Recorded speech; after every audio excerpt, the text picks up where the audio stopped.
Hey, Old Nerd here, and today I'm going to talk about One Piece Manga Chapter 1041.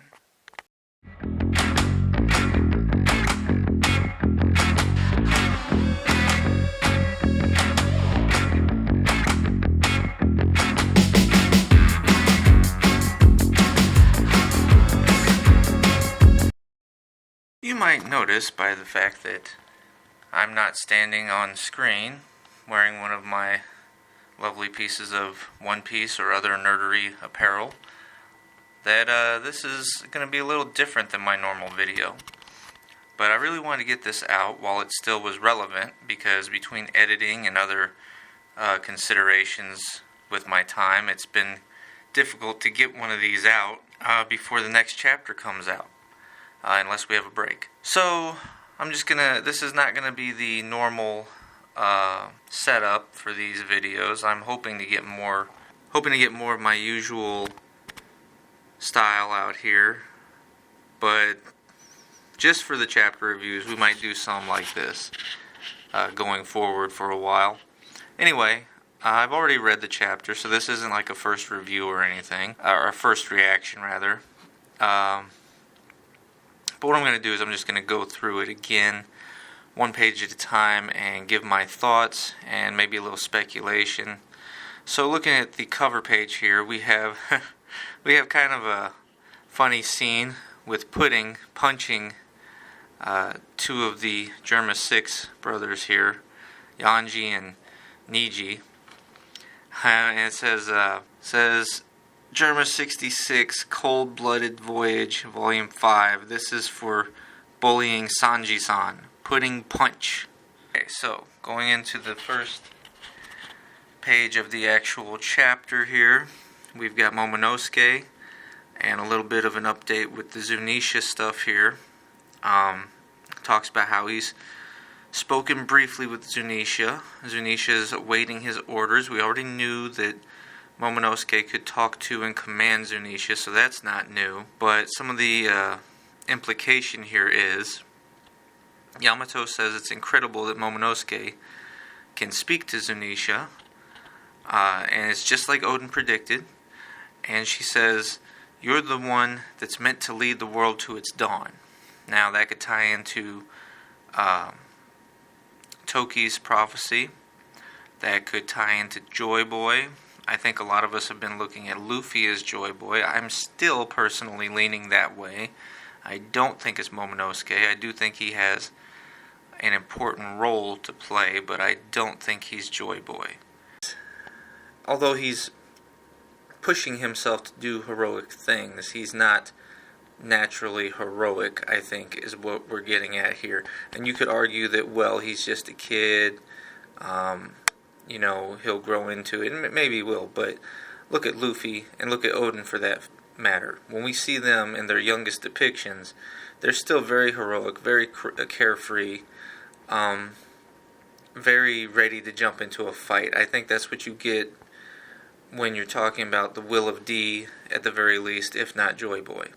But there's still a lot that we don't know. Oda's going to slowly peel these layers back for us, I imagine, going forward. Momo points out that he learned why he can't die here from his father's journal. But it seems he tore out some of the most crucial pages, and those are the ones dealing with why everyone laughed at Laugh Tale, and I imagine what the One Piece actually is, and the importance of his task. So it could be that, I don't know, my leaning, and I think a lot of people's leaning on this matter, is that Momo might be one of the ancient weapons. He might be a current incarnation of one of the ancient weapons, just like Shirahoshi is. I'm still leaning toward that theory until we see something concrete to dispute it. Also, this I think is a good argument against Momo being Joy Boy, is that he's actually considering not opening Wano's borders because he's afraid of the dangers out there. So that's a little bit of a disappointing step backwards, in my opinion, for Momo. But either way, I think as long as the people can be saved from Kaido and Orochi's tyranny and get their country back to where they can at least, prosper to a degree, not starve. I think Luffy will probably be happy with that, because that's his main goal here, is to take down Kaido and to help the people reclaim their country. I don't know how important the border situation is to Luffy and the Straw Hats, and certainly not to Kid and Law. I don't think that has anything to do with why they're there and they're fighting right now. But we will see. Going down to the third floor of the castle interior, we see it looks like Fukurokuju is burnt to a crisp there, so that's nice. And Raizo is not hot at all, he says. And it's officially announced here, Victor Raizo.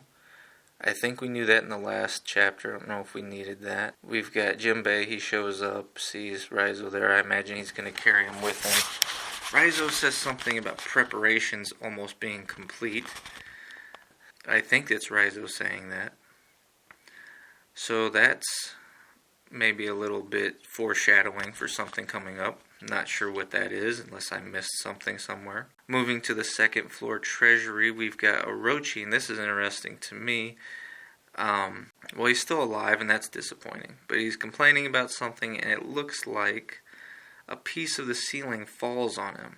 And he's upset and confused because he can't change back into his Hydra form, or whatever.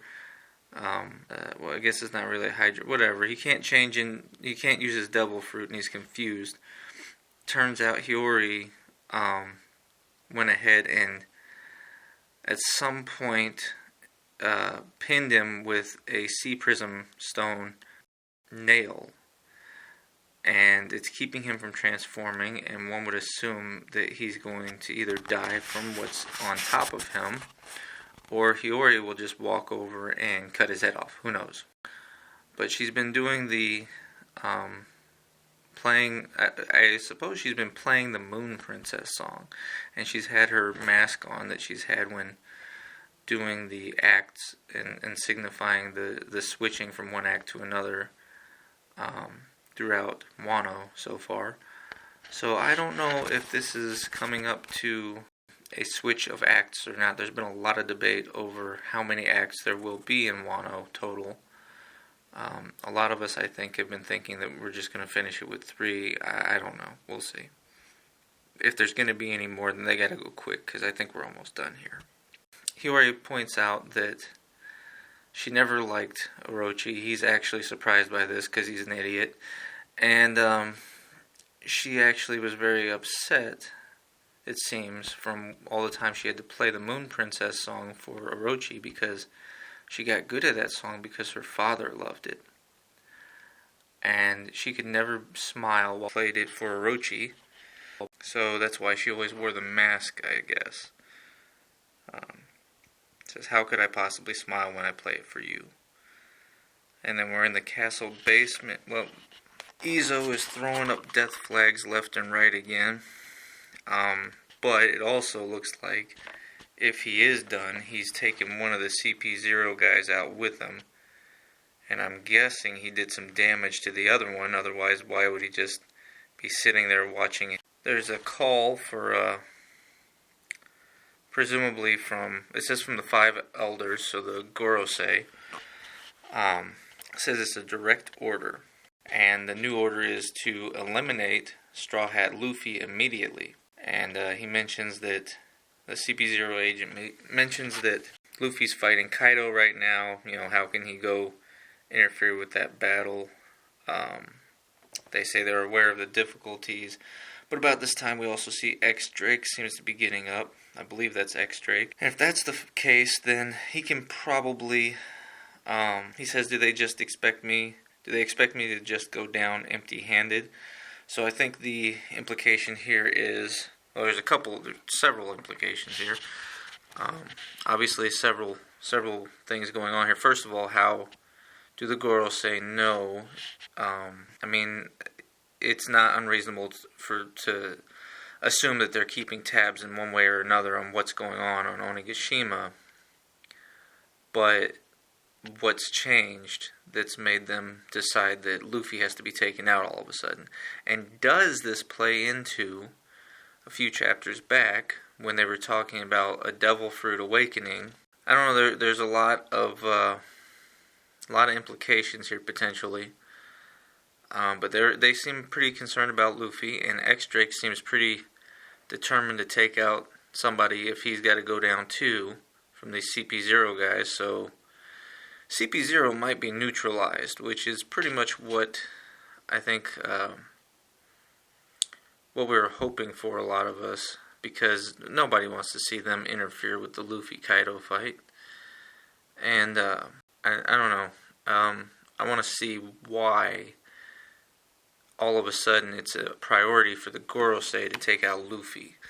Is it because they're worried about what will happen if Kaido is taken out, or is it because of something else, like Luffy's Devil Fruit, like I said, the awakening?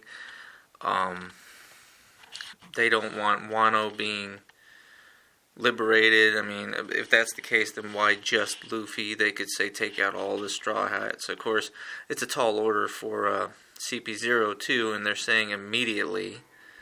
Let's see here. Says the world-class nature of this battle is what makes this important. Don't you get it?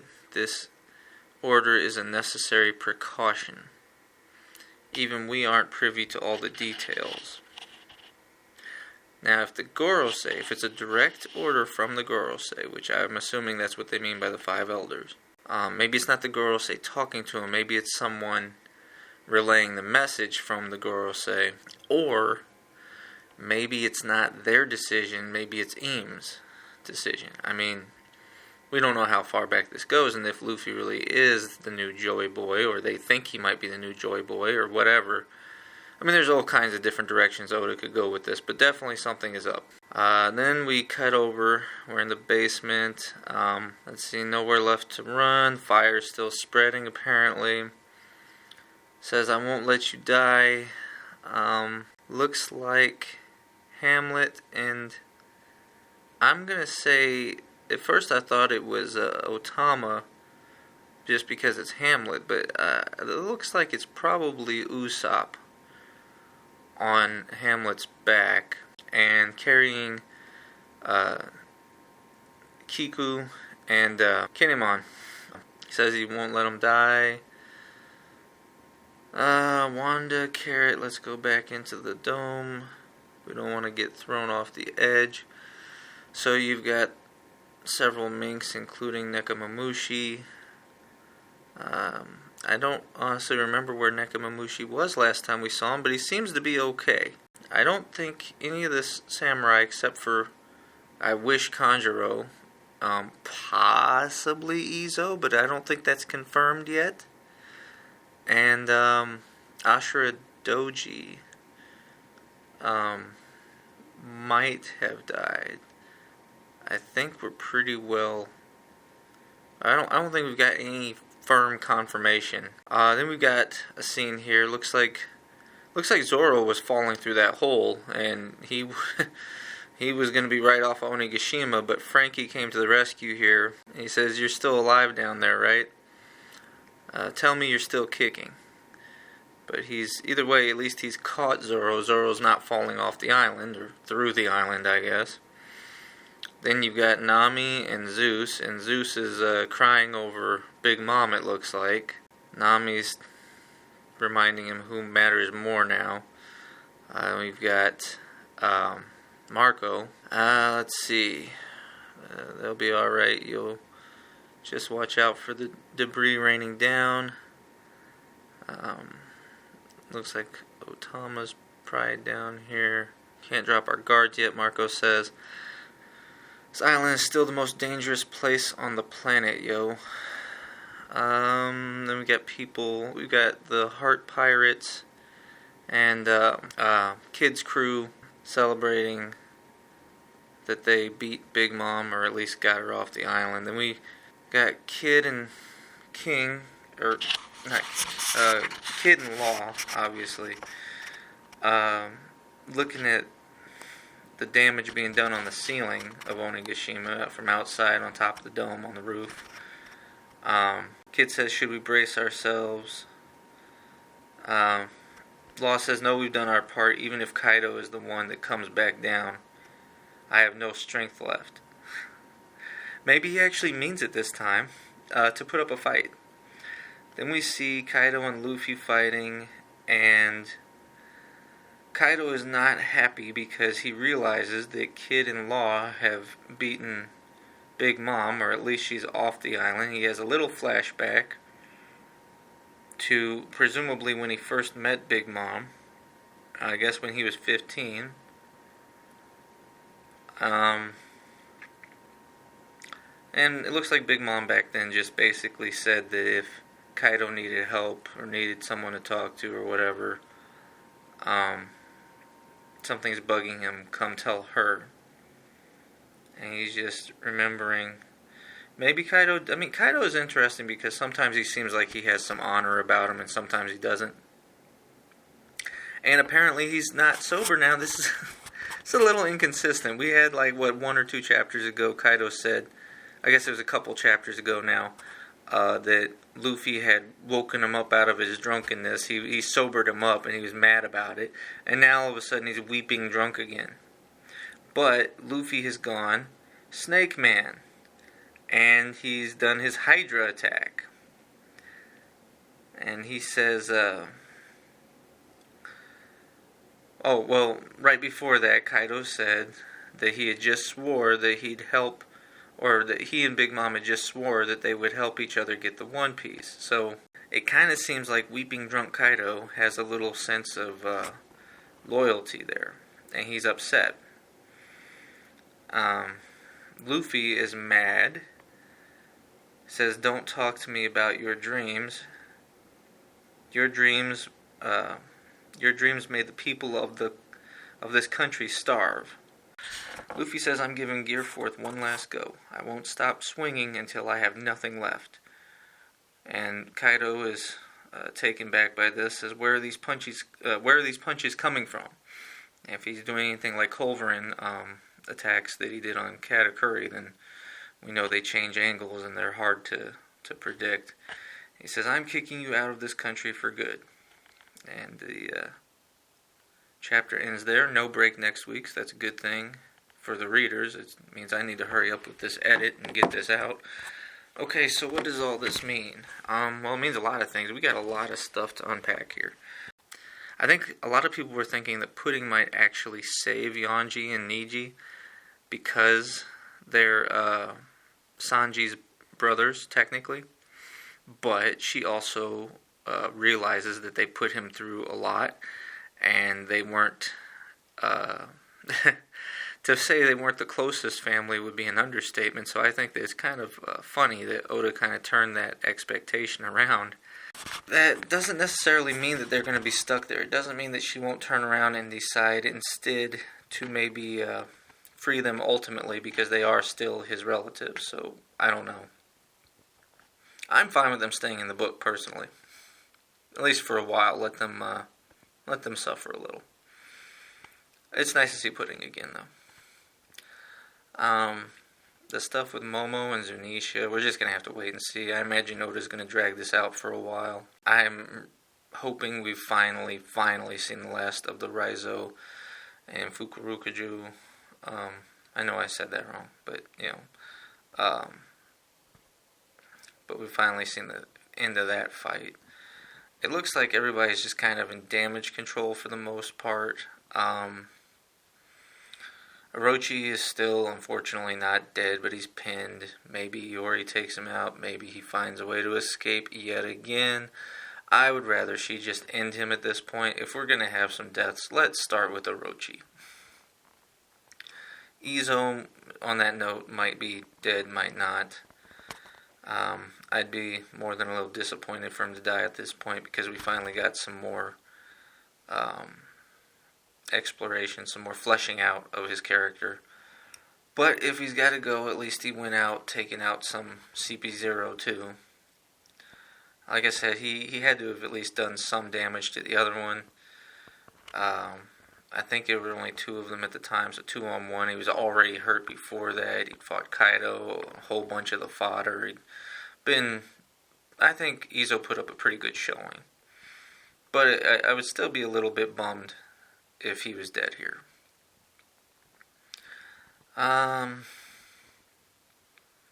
It's going to be really interesting to see going forward what's up with this Gorosei thing. Is it just because of Wano and Kaido, or is it specifically because of something with Luffy, like his Devil Fruit, or the Prophecy, or Joy Boy, whatever, that they want him taken out now?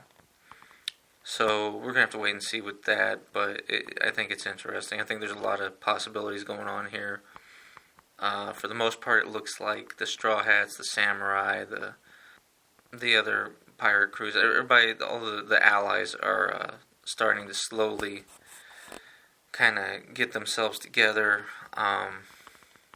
Still don't know what's going on with Zoro. We didn't see anything of Sanji in this chapter either, come to think of it, but I think last time we saw Sanji, he was okay. He was unconscious, but, he wasn't alone. He was gonna recover, it looked like. It didn't look like he was anywhere near in danger of dying or anything. Looks like Kid and Law are finally done. I mean, I don't have a problem with them being good, but there's just been a lot of inconsistency from one chapter to the next on how much energy they have, how much strength they have, And then we've got the big thing at the end here being Luffy and Kaido. I think a lot of us are still waiting for that big Kaido flashback. Yeah, we got a little bit here, but that was more centered on his relationship with Big Mom. We've also had flashbacks with his relationship with Yamato, his relationship with King, but we haven't had a straight Kaido flashback for his own personal origin yet. And I don't know, I don't think it's really Oda's style to have Luffy end one of the big battles the same exact way twice. And yeah, you could argue it's different because he's using Rio and Conqueror's coding now, but he's still using Snake Man. Now, he used Snake Man to beat Katakuri. And you could argue that, okay, well, he used Bound Man against Cracker and against Doflamingo. But he had Nami's help against Cracker, which really, I think Cracker gets a little too much credit for pushing Luffy there. And even then, Luffy used Tank Man. He didn't finish him with Bound Man. He finished him with Tank Man, as I recall. So it was Gear 4th, but it wasn't Bound Man. And I would argue that Cracker, he was just durable because he could make so many copies and stuff. That's all it was. If he couldn't make all those copies, Luffy would have taken him out quick. But I digress. My point here is, Luffy, generally speaking, does not take out one big bad from an arc the same way as the last. Now, he was also... See, this is the other thing. So, Luffy is learning new advanced types of hockey. He went straight from Whole Cake Island to Wano. And in that time period, he learned Future Sight, so advanced observation hockey. So he learned advanced observation hockey in the form of Future Sight. And he didn't master it. But, you can say he was in the, he fought Katakuri for 12 hours or something like that, something ridiculous, off and on, he had some hardcore battle hardening training going on there. I would argue that people are sleeping on, one, the time frame for how long Luffy was in Udon. It was at least, I think, a couple weeks. He wasn't in there for a day and a half, training with Sea Prism handcuffs and stuff, and it was more than that, Him and Kid both. You could argue about how long he was doing Rio, but it's whatever amount of time he was in Udon plus, I think the week or so between getting out of there and before the raid started. And it seems like he was just training it, And he got a little help from Queen and the fodder in Udon to practice on too. And we saw that in the anime, fleshed out a little more.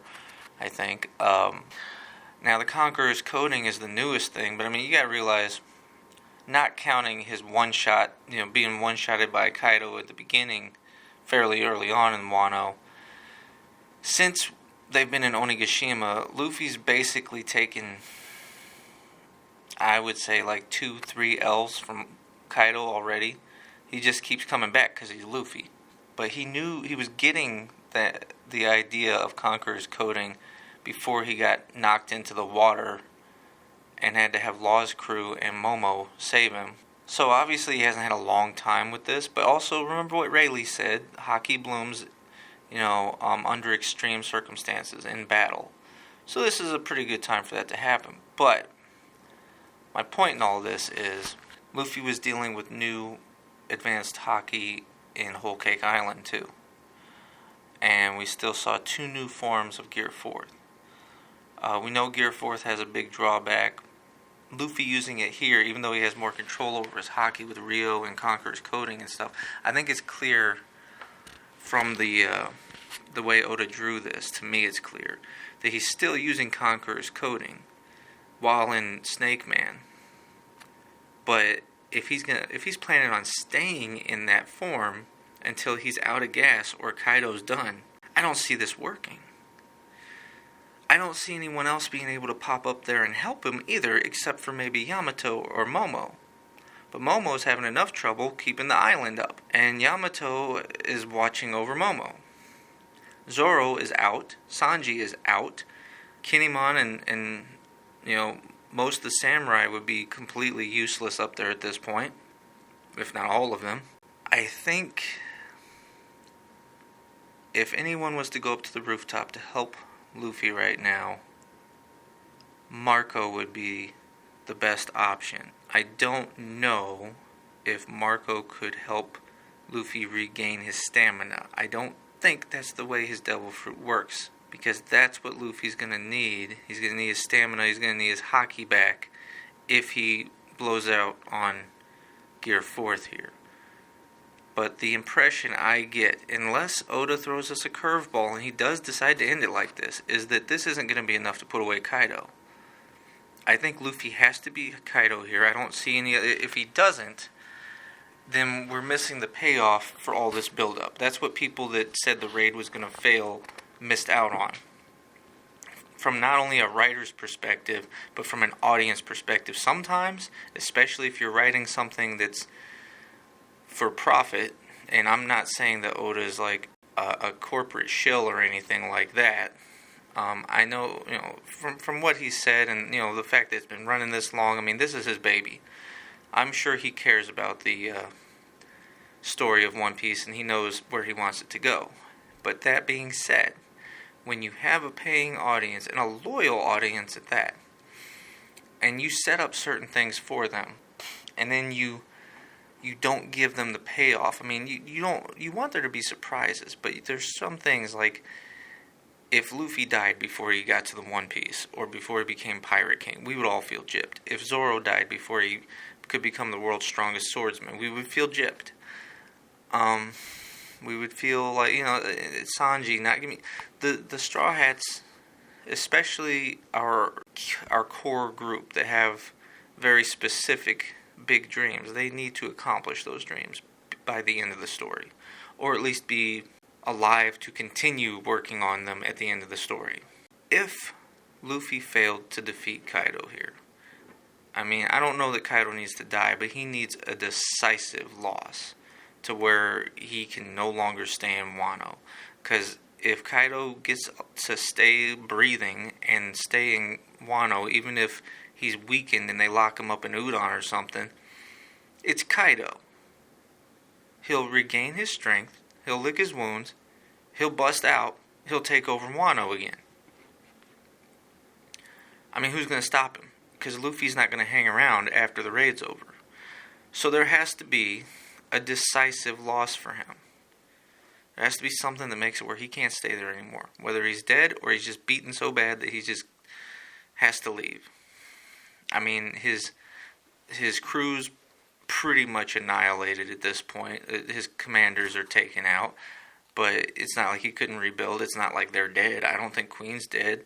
King's not dead. He did lose a wing. I don't know how long-term those effects will be for him, but I don't doubt that Kaido would still be too big of a threat if he didn't get dealt with here. You know, it would be cool. It won't happen.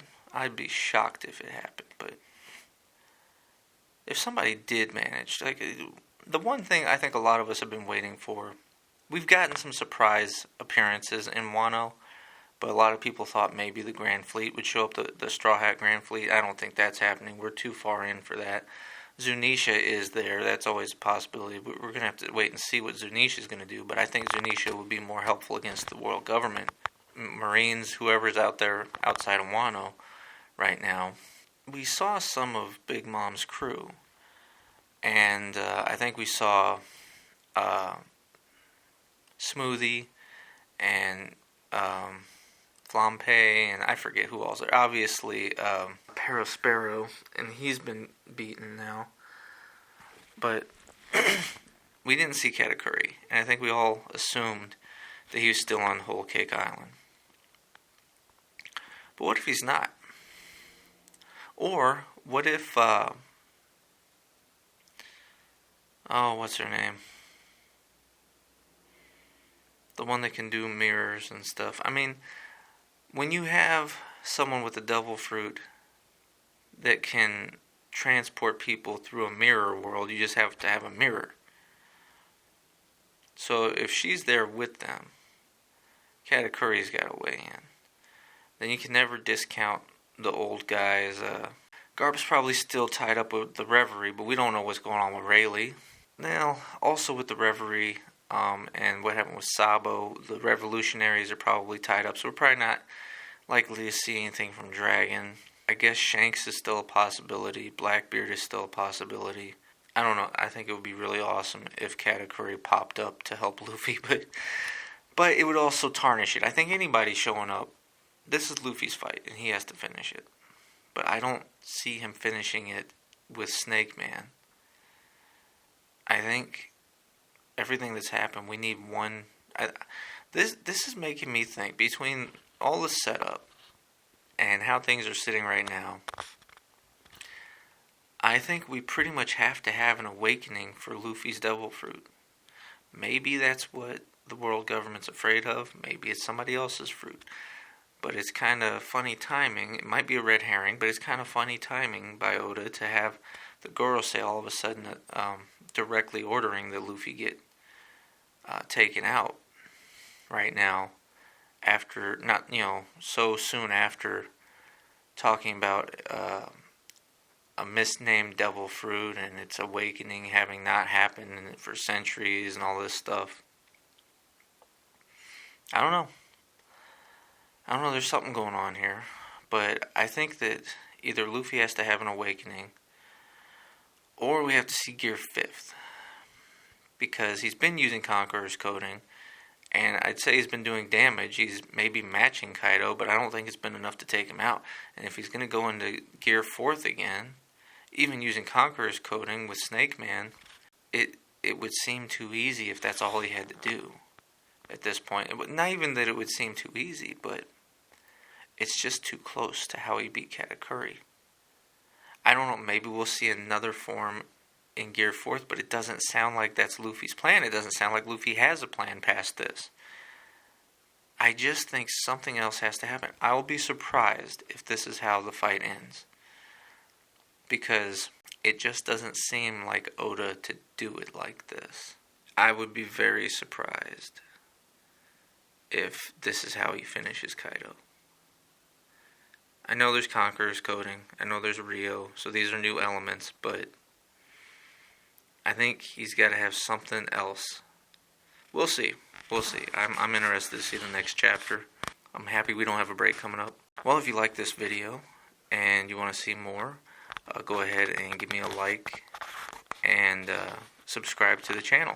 We'll have more chapter reviews, and there's going to be all kinds of other nerdy stuff on here. If it's not already out when you're watching this, there's going to be a video very soon about Marvel Netflix shows moving.